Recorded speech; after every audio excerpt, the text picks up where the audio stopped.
Habib Rizik ditahan polisi.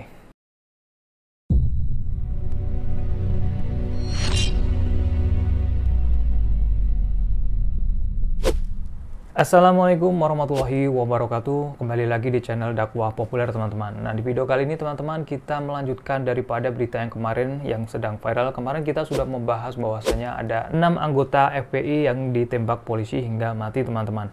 Nah, untuk berita kali ini datang dari FPI juga. Tentu teman-teman sudah tahu ya yang menyimak berita-berita tentang FPI, yaitu Habib Rizik ditangkap pihak kepolisian. Kemarin yang katanya sedang diperiksa oleh pihak kepolisian, tetapi ternyata Habib Rizik ini ditahan pihak kepolisian. Dengan alasan apa? Dengan alasan agar Habib Rizik ini tidak melarikan diri. Nah, untuk lebih jelasnya teman-teman, saya akan membacakan beritanya yang terbaru kali ini dari Detik News teman-teman. Dikutip dari Detik News, Habib Rizik Syihab atau HRS telah ditahan di rutan Polda Metro Jaya sebagai tersangka teman-teman. Penghasutan dan melawan petugas dalam kasus kerumunan acara di Petamburan. Nah, ini adalah salah satu bagaimana alasan kenapa Habib Rizik Syihab ditangkap. Salah satunya adalah karena melawan petugas dan juga ada menyebabkan kerumunan ya.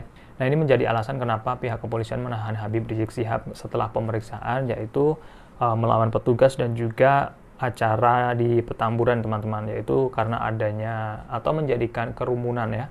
Kemudian alasan tersebut polisi menyebut ada 2 alasan. Nah, ini pihak kepolisian tentunya ada 2 alasan, yaitu daripada penahanan Habib Rizik, salah satunya agar Habib Rizik tidak melarikan diri. Nah, ini seperti yang awal saya sampaikan tadi, kenapa pihak kepolisian menangkap Habib Rizik Syihab karena agar tidak melarikan diri ya. Yaitu selanjutnya teman-teman, alasan penahanan ada 2, yaitu objektif dan juga subjektif. Kata Kepala Divisi Humas Polri Irjen Argo Yuwono di Polda Metro Jaya, Jakarta, Minggu 13/12/2020. Ini alasan daripada Argo ya teman-teman, dari pihak kepolisian. Argo menjelaskan sejumlah alasan subjektif penahanan Habib Rizik, yakni agar Habib Rizik tidak melarikan diri dan kemudian menghilangkan barang bukti. Nah, ini ada 2 yang perlu digarisbawahi, yaitu agar tidak melarikan diri dan juga tidak menghilangkan barang bukti, agar Habib Rizik tidak menghilangkan barang bukti. Kemudian selain itu, alasan penahanan subjektif lainnya adalah agar Habib Rizik tidak mengulangi perbuatannya serta mempermudah proses penyidikan. Nah, ini adalah alasan subjektif kenapa Habib Rizik ditahan, yaitu agar mudah untuk melakukan penyidikan ya. Kemudian yang subjektif kenapa dilakukan penahanan? Pertama, agar tersangka tidak melarikan diri, kemudian tersangka tidak menghilangkan barang bukti. Argo menjelaskan alasan subjektif penahanan Habib Rizik secara singkat, yang mengatakan Habib Rizik terkena ancaman hukuman di atas 5 tahun penjara. Ini sangat mengejutkan sekali ya, karena tidak main-main daripada penahanan tersebut, yaitu 5 tahun penjara hukumannya. Kemudian diketahui polisi telah menetapkan pimpinan Front Pembela Islam atau FPI Habib Rizik Syihab sebagai tersangka penghasutan dan melawan petugas dalam kasus kerumunan acara di Petamburan, Jakarta. Habib Rizik kini resmi ditahan polisi. Habib Rizik ditahan di rumah tahanan Rutan Narkoba Polda Metro Jaya. Rutan Narkoba Polda Metro Jaya ya. Kemudian teman-teman, Habib Rizik akan menjalani penahanan untuk 20 hari, pertama sejak 20 Desember hingga 30 Desember 2020. Berarti ini adalah 20 hari ya teman-teman, yaitu untuk pihak kepolisian yang tadi sudah diterangkan, yaitu hanya 20 hari agar pertama tidak menghilangkan barang bukti, kedua agar tidak melarikan diri, ketiga karena memang agar mempermudah daripada penyidikan pihak kepolisian. Ini alasan kenapa Habib Rizik Syihab ditahan dari pihak kepolisian. Kemudian selama menjalani pemeriksaan, Habib Rizik dicecar 84 pertanyaan oleh penyidik. 24 apa 84 ya? Karena karena info yang beredar di YouTube itu sepertinya 24 pertanyaan, tetapi di Detik News ini 84.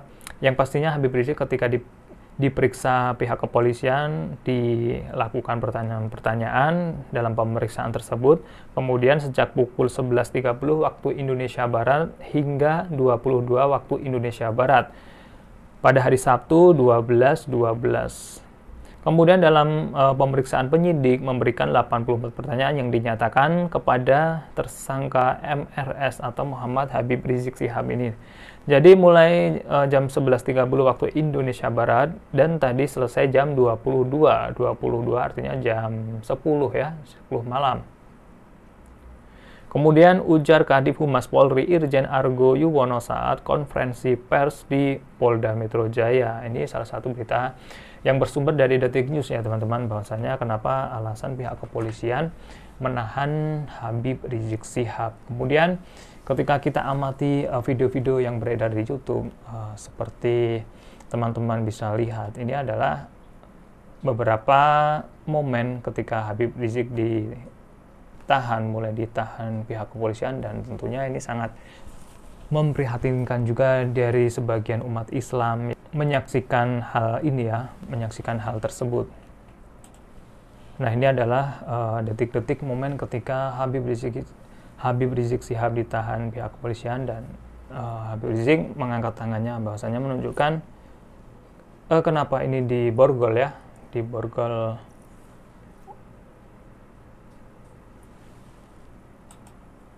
Ini tangannya diborgol ya. Oh iya, tangannya diborgol dengan plastik tis ya, yang biasanya pihak kepolisian menangkap para penjahat gitu. Dan Habib Rizik juga diborgol ya, kalau kita melihat video ini.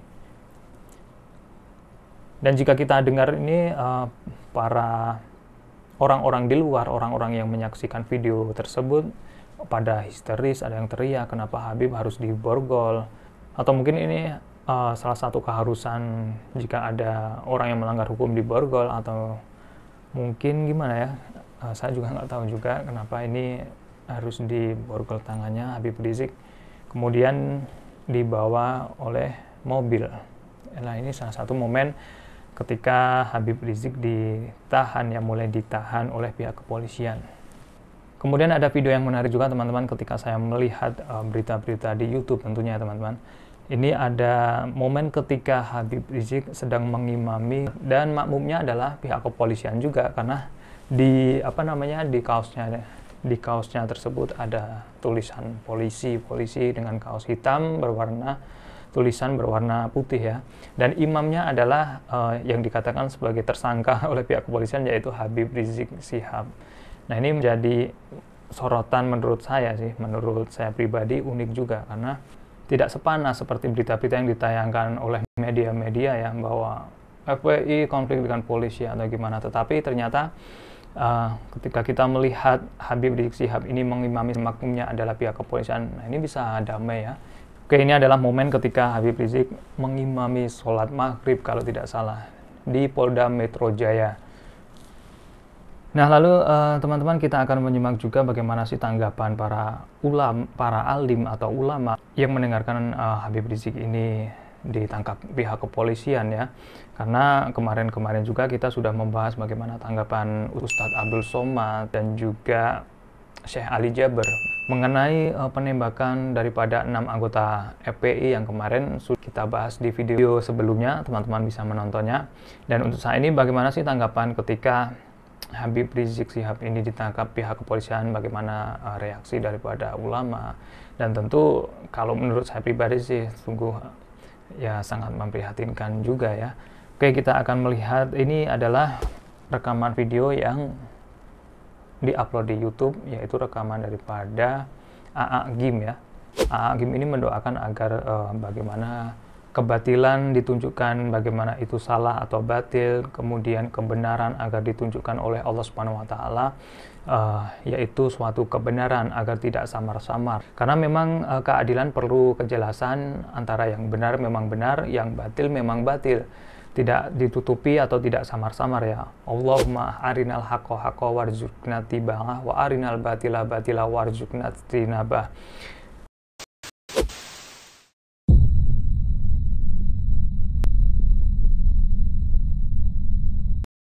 Langsung simak video daripada Ali.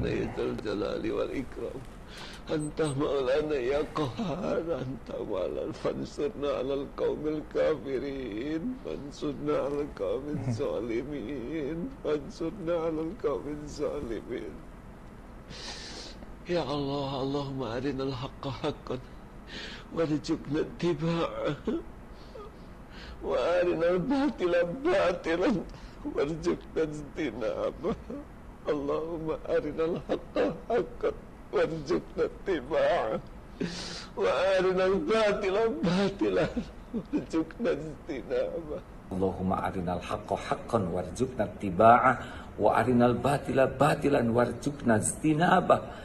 Cuplikan video yang bisa saya sampaikan, dan mudah-mudahan teman-teman bisa mengambil apa ibrah atau manfaat daripada kejadian tersebut, dan semoga saja umat Islam tentunya ya, orang-orang mukmin bersabar dan juga bisa mengambil hikmah dan tidak terprovokasi oleh berita-berita yang memanas ya, tidak terprovokasi oleh oknum-oknum yang tidak bertanggung jawab, dan juga bisa menyaring berita-berita mana yang hoax, mana yang benar.